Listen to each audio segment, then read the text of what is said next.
Alternative Dig Talk. Real issues, real talk.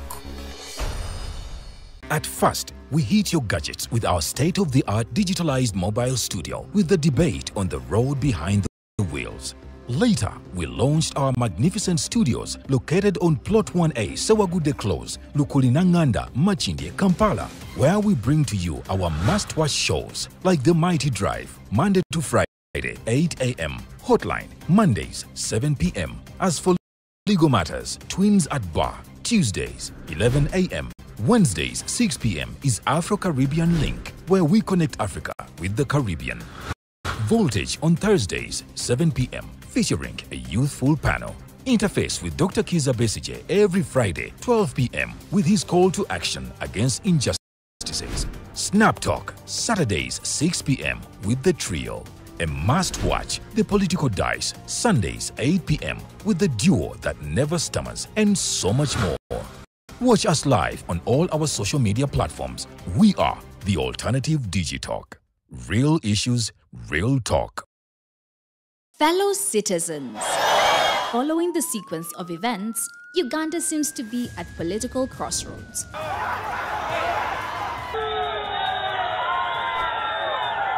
I'm not a servant of anybody. Madam, I know the law. As such, Alternative Digital brings you the Interface Show with retired Colonel Dr. Kiza Besige. Let's keep on the same page on Alternative Digitalk, As he gives you the alternatives on the transition question, rule of law, human rights and freedom, youth inclusion in governance, economic stagnation, as he confirms. I'll be always here every Friday from midday to 2 p.m. Be there. Don't miss the live discussion on the Alternative Uganda, Digitalk TV Facebook pages, and the Alternative Uganda YouTube channel.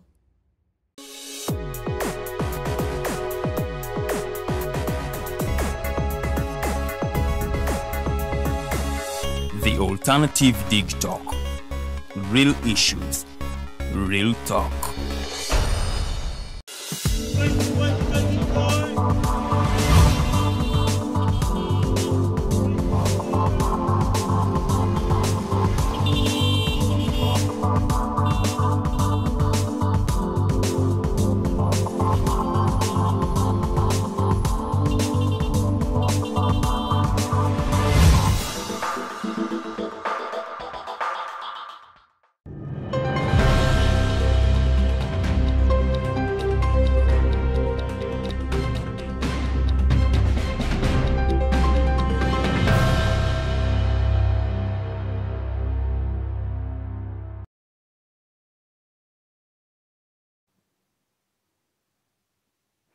Kansuubire nti bwakedde bulungi mbaaniriza ku program The Mighty Drive amanya Farida Bikobere okubanga ate mbatuusaako amawulire agabaddewo gwe gy'otaabadde olunaku lwa kusatu ennaku z'omwezi ziri 11 omwezi tulimu gwa September omwaka ate oli mu 2024. Ngenda kubanga ntandikirawo kubanga ate munayo obudde bwatandise naye njagala okutegeeza gwakyali ewaka sambyasambyako osobola okubanga ate otuuka mangu ku mulimo gwo oleme okubanga ate ofuna obuzibu ne employer ne bwebanga business yiyo nga toyina mukamaawo kirungi nnyo omukisa gw'okumakya ogwo n'ogukwata bulungi n'otagenda kugulawo dduuka lyo botiki yo oba ekintu ekirala kyonna ng'ate abantu batambudde dda omukisa gw'okumakya guba mukulu nnyo. Njagala okubategeeza nti oli live on Facebook osobola okutusanga ku The Alternative Uganda oba Digitalk TV ate ku YouTube ojja kubanga ate otusanga ku The Alternative Uganda. Awo wonna mikutu ebiri tubeera live osobola okubanga awakwanguyidde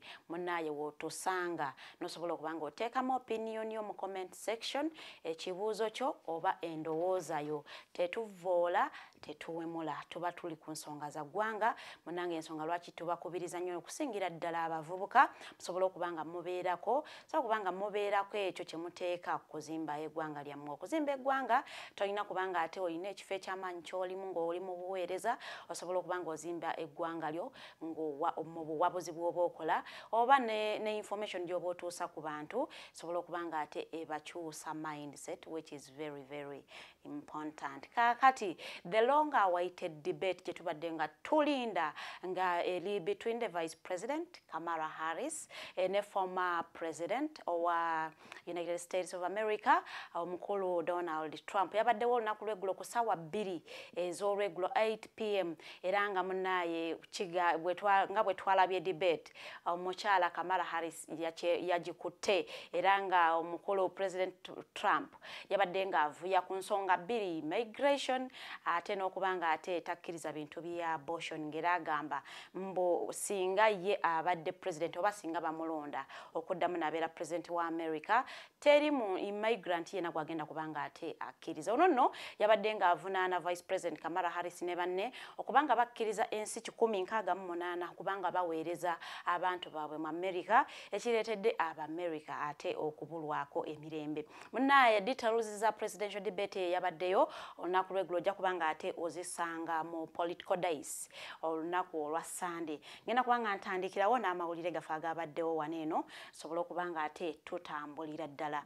Munnaye kyenajjukirwa nti mu mwaka gwa 2021 abawagizi ba NUP bakwatibwa abawerako abamu bazzenga baweebwa bailo banga bakkirizibwa okuwoza nga bava bweru ate wabula abamu abo ababadde bawozesebwa mu kooti y'amagye bonno bakyawere nemba n'emisango era nga bano bakyaliyo mu kkomera eruzira. Olunaku lw'eggulo President w'ekibiina kya NUP Robert Kyagulanyi Ssentamu yavuddeyo n'ayogerako ko eri bannamawulire era n'atutegeeza nti abantu baabwe abasobera ddala mu 100 bakyali mu makomera okuva mu mwaka gwa 2021. Ekyo nno kitegeeza nti abantu bano bamalidde ddala emyaka 3 nga bali mu kkomera era onagamba nti balooya baabwe bakagezaako okubanga babasabira bailo emirundi 56 wabula ate nga bano okusaba kwabwe tekuwulirizibwa era n'atugamba nti bano okusaba okuwuliriza bailo yabwe kwe bakkiriza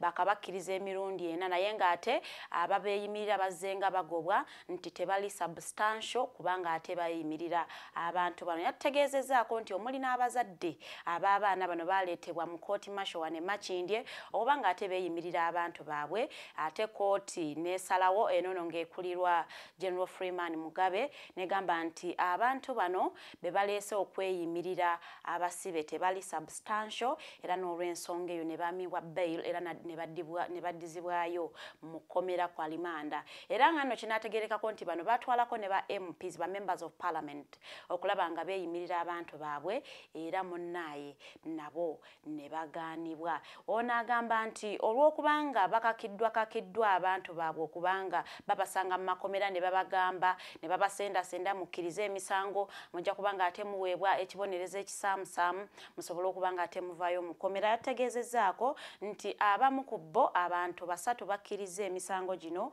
okuli ogw'okulya mu nsi yaabwe olukwe n'okusangibwa n'amasasi era nga bano kwabaddeko omukulu Muwanguzi Paulo omukulu Muganza Joel ate ne Siraji bano bakkiriza emisango gino era tujja kubanga ate tulindirira okooti bw'enaasalawo n'ekibonerezo kye nebanga ate ebawa olw'ensonga nti bavuddeyo ne bakkiriza ate emisango gino egizze gibavunaanwa okuva mu mwaka ogwa 2021 era nga kinajjukirwa nti kooti ya ssemateeka mu mwaka gwa 2021 yavaayo n'esalawo negamba nti kiba kikyamu okubanga ate abantu aba bulijjo bawozesebwa mu kooti y'amagye naye nga ate era gavumenti yajulira okusalawo kuno mu kooti ensuukulumu era nga bano bagamba nti nga okusalawo kwa kooti eno bakuwakanya. So nno munnange ekyova olaba nti ate abawagizi ba NUP abavunaanwa bagamba mbu basangibwa ku misango gw'okubanga balyamu mu nsi yaabwe olukwe abamu bagamba nti basangibwa n'ebintu ebyo ebirina okubanga ate byaba amagye. So nno munnange ekyova olaba nti bawere nemba n'emisango gino nga bagiwoleza mu kooti y'amagye era nga omu ku bo gwe tubadde nga tumanyi obulungi ennyo nga ye ajja awaga agamba nze bannaaye bankwata lwa byabufuzi era nze bannange saalinako kintu kyonna I am just a political prisoner. Munnange omukulu ono Sanyanuddin Kakooza naye yavuddeyo neyeewozaako nagamba nze bannaaye bansindiikiriza nze nali sibimanyiiko era abo abakulu ba NUP be bansindika okubanga nkola byenkola naye nze nali seeyagalidde so n'omukulu ono naye era twamulabyeko Sanyanga ye ate nga naye avaayo ng'agamba bannaye nze seeyagalira wabula nawubisibwa oba nabuzaabuzibwa ate abakulu ba NUP naye ng'omuntu omu yalirowoozezza nti oba abaana bano olw'ensonga nti baludde nnyo mu kkomera ndowooza bagwesezza essuubi ne balowooza nti ate okukkiriza emisango gino nga bwe balambikibwa oba nga bwe bagamba bakikole kye kinaabayambako ate okuva mu kkomera so nno byeyo munnange ebifa eyo mu NUP ate n'abasibe baabwe abamalidde ddala emyaka 3 mu nkomyo bano nno nga bawera ennemba n'emisango egy'okuba nga basangibwa n'amasasi baagala okulyamu mu nsi yaabwe olukwe kwotadde n'ebirala bingi nnyo kaakati ndowooza omulanga gw'abannaka Kampala okwossa ne Uganda okutwaliza awamu ndowooza gwawuliddwa olunaku lw'eggulo Vice President Jessica Alupo yalonkinze oba yatongozza Greater Kampala Project eno nno ng'egenda kubanga egendereddwamu okukola amakubo mu Kampala Metropolitan nga ekigendererwa kyakukendeeza flooding kubanga mu makubo gano bagenda kubanga ate bakola ne trenches eziri besides the roads era nga bano bagamba nti bagenda kubanga baagala okukendeeza flooding bakendeeze traffic congestion kosa n'akalipagano k'ebidduka akabeera mu junctions era ng'omukyalo ono ng'alonkinga project eno yategeezezza nti project eno egenda twalira ddala biliyoni 12 kakati mu ssente ng'oziziza mu dola zezo miliyoni za dola 566 ng'era bano bagambye nti no project egenda kutwalizaamu ebitundu kuli Kampala Metropolitan okuli Mukono Mpigi Makindye Ssaabagabo kuliko Wakiso Nansana Entebbe ne Kira municipality era nga bagabanyizaamu kilometers pa municipality oba pa district ezigenda okubanga ate zikolebwa ez'amakubo era nga tujja kulowooza nti abantu abakaaba banajjeera Bulindo Kira ndowooza ate munnange mmwe muli bulungi nnyo era nga bategeezezaako nti kilometers 72 zezigenda ez'amakubo zezigenda okubanga ate zikolebwa mu kibuga Kampala ate mu Mukono bagenda kubanga ate bakola kilometers 6 ate mu Mpigi bagenda kubanga bakolayo kilometers 42 ate Makindye Ssaabagabo bagenda kubanga ate batukolera kilometers 57 mu Wakiso bagenda kubanga bakolamu kilometers 97 ate Nansana bagenda kubanga bakolayo kilometers 48 Entebbe bagenda kubanga bakolayo kilometers 21 ate Kira municipality bagenda kubanga ate bakolayo kilometers 46 kakati ng'okumakuba akutwa bagasseeko ne bategeeza nti bagenda kubanga ate bakola obutale 19 era nga mu butale obwo bagenda kwongerako ne lufulazi 2 emu ku lufula egenda kubeera wano mu Makindye Ssaabagabo sobola okubanga ate balongoosa entambula y'ebidduka mu kibuga Kampala ne district eziriraanyeewo era nga abantu abamu bazze nga boogerako ku nsonga eno okuli Amisa Kabanda yavuddeyo n'atumenyeramenyera n'agamba nti essente zino ze babawadde obukadde 516 munnange za looni era nga balina okubanga bazizzaayo ate nga obukadde 48 ate nno zino bazibawadde buwi era nga ono n'akubiriza abagenda okubanga bakola okubanga ate beesimbu ono era n'okukola ebintu ebiri ku mutindo era nga twalabyeko abantu abamu okuva mu bitundu ebyenjawulo ebyamenyeddwa nti bigenda kubanga bikolebwamu amakubo nga nabo basanyufu nnyo okuli ekya Najjeera nga bano bagamba nti bawonye ku nfuufu ebadde nga ate etataaganya okusingira ababoda nga bakola emirimu gyabwe so nno eyo ngenda kubanga nvaayoko nsobola okubanga nzirukako wali eri mu kkooti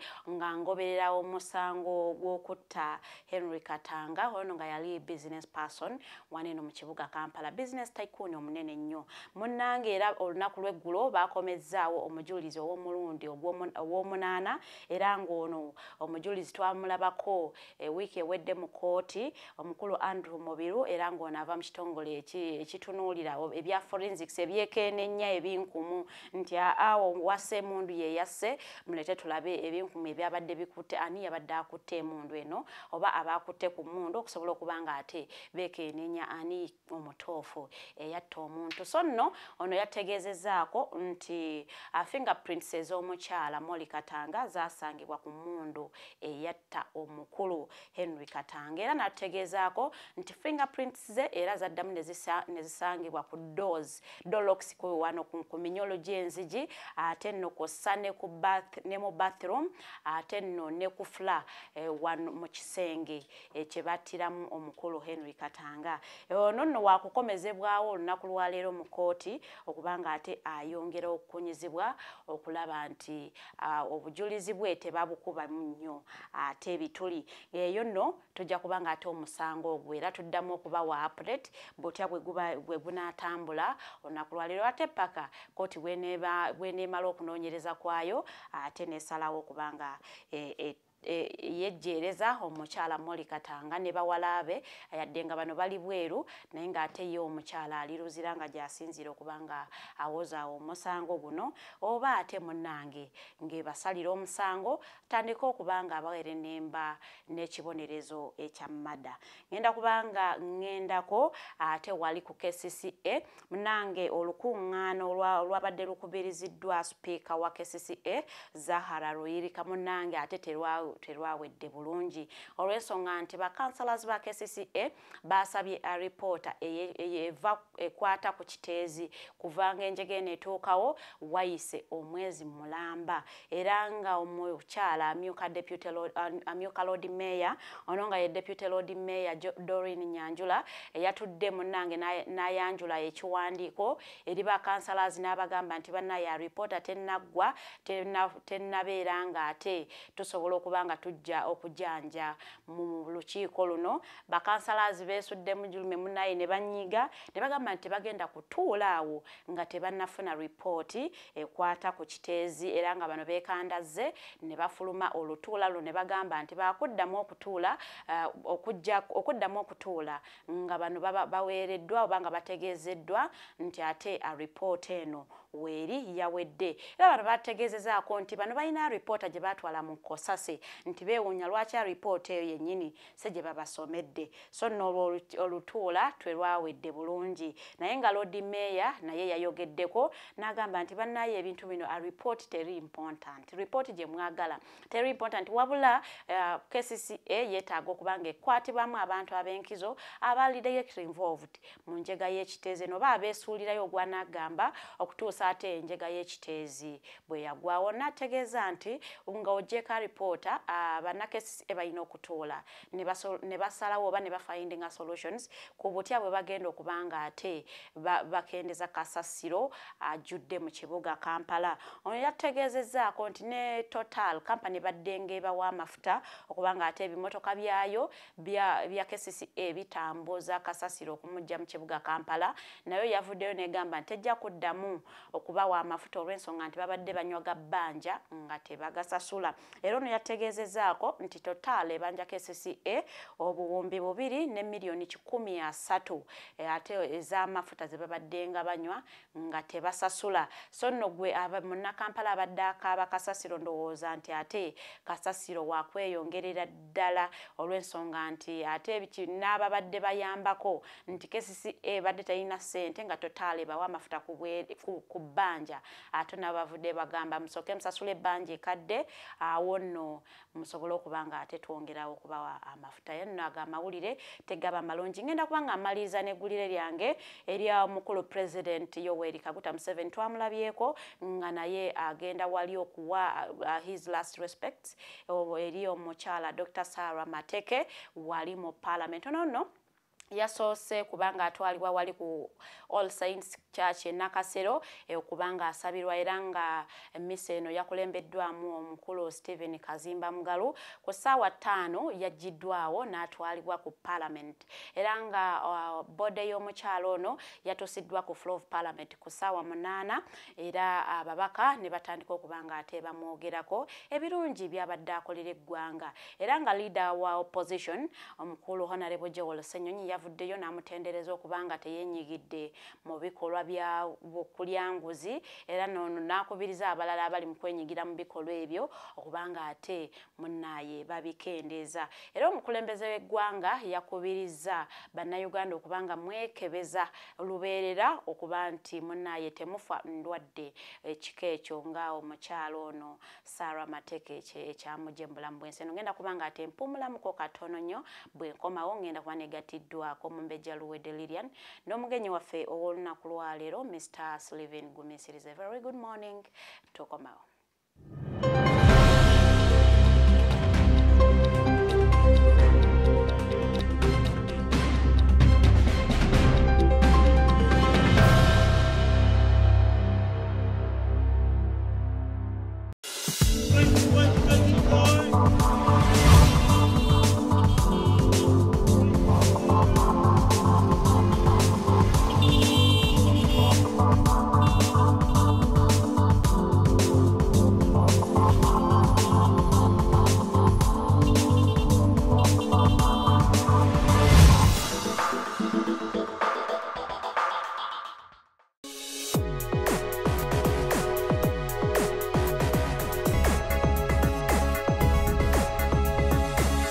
The Alternative Dig Talk.